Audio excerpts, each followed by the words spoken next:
এবার জানাবো চট্টগ্রামের খবর। যারা দেশ বিক্রি করে দেয় তাদের রাজনীতি করার অধিকার বাংলাদেশে থাকবে না বলে মন্তব্য করেছেন জামায়াতে ইসলামীর নায়েবে আমির ডাক্তার আব্দুল্লাহ মোহাম্মদ তাহের। দুপুরে কুমিল্লার ১৪ গ্রাম উপজেলার নজমিয়া কামিল মাদ্রাসা মাঠে সিরাতুন নবী আলোচনার সভায় প্রধান অতিথির বক্তব্যে এই মন্তব্য করেন তিনি। বলেন, শুধু রাজনীতি করার অধিকার তাদেরই আছে যারা রাজনীতি করে। সন্ত্রাস, হত্যা, লুটপাট, মানুষের সম্পদ খেয়ে ফেলে যারা, তারা কোনো রাজনীতিবিদ নন।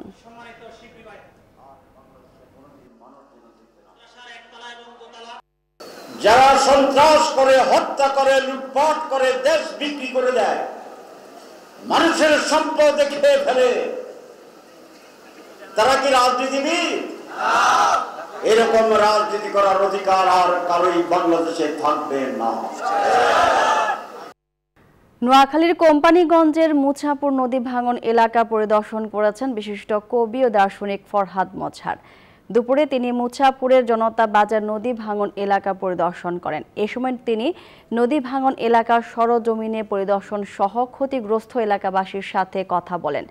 গত ২৬ আগস্ট মুছাপুর ইউনিয়নের রেগুলেটর উজান থেকে নেমে আসা পানির তীব্র চাপে ভেঙে যায়।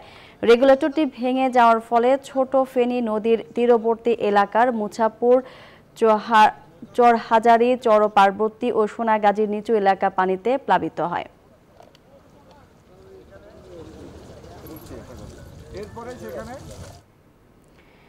কেন্দ্রীয় যুবদল, স্বেচ্ছাসেবক দল ও ছাত্র দলের নেতৃবৃন্দের সমন্বয়ে চট্টগ্রাম যৌথ কর্মী সভা অনুষ্ঠিত হয়েছে।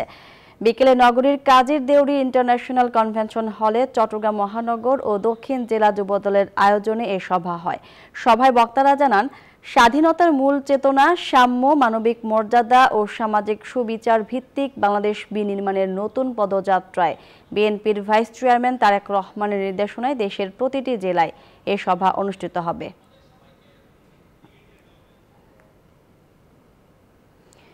গাউসুল আজম মাইজ ভান্ডারী মেধা বৃত্তি ও মেধা বিকাশ পরীক্ষা ২০২৪ এবং গাউসুল আজম সৈয়দ আহমদ উল্লাহ মাইজ ভান্ডারী মেধা বৃত্তি পরীক্ষা ২০২৪ অনুষ্ঠিত হয়েছে।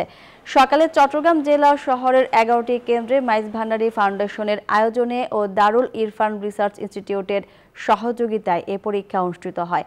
চট্টগ্রাম সহ বিভিন্ন এলাকার প্রাথমিক বিদ্যালয়ের ৪র্থ ও ৫ম শ্রেণী, মাধ্যমিক বিদ্যালয়ের ৭ম ও ৮ম শ্রেণী, ইবতেদায়ী মাদ্রাসার ৪র্থ ও ৫ম শ্রেণী, দাখিল মাদ্রাসার ৭ম ও ৮ম শ্রেণী এবং কারিগরি বিদ্যালয়ের ৯ম ও ১০ম শ্রেণীর মোট ৫,৪৮৯ জন শিক্ষার্থী বৃত্তি পরীক্ষায় অংশ নেয়।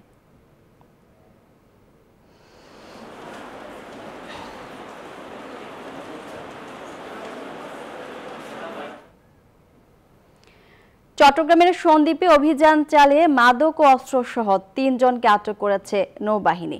শনিবার গোপন সংবাদের ভিত্তিতে চট্টগ্রামের সন্দ্বীপ উপজেলার রহমতপুরে চিহ্নিত মাদক ব্যবসায়ী সেনি বাবুলের আস্তানায় অভিযান পরিচালনা করে নৌবাহিনী কন্টিনজেন্ট সন্দ্বীপ।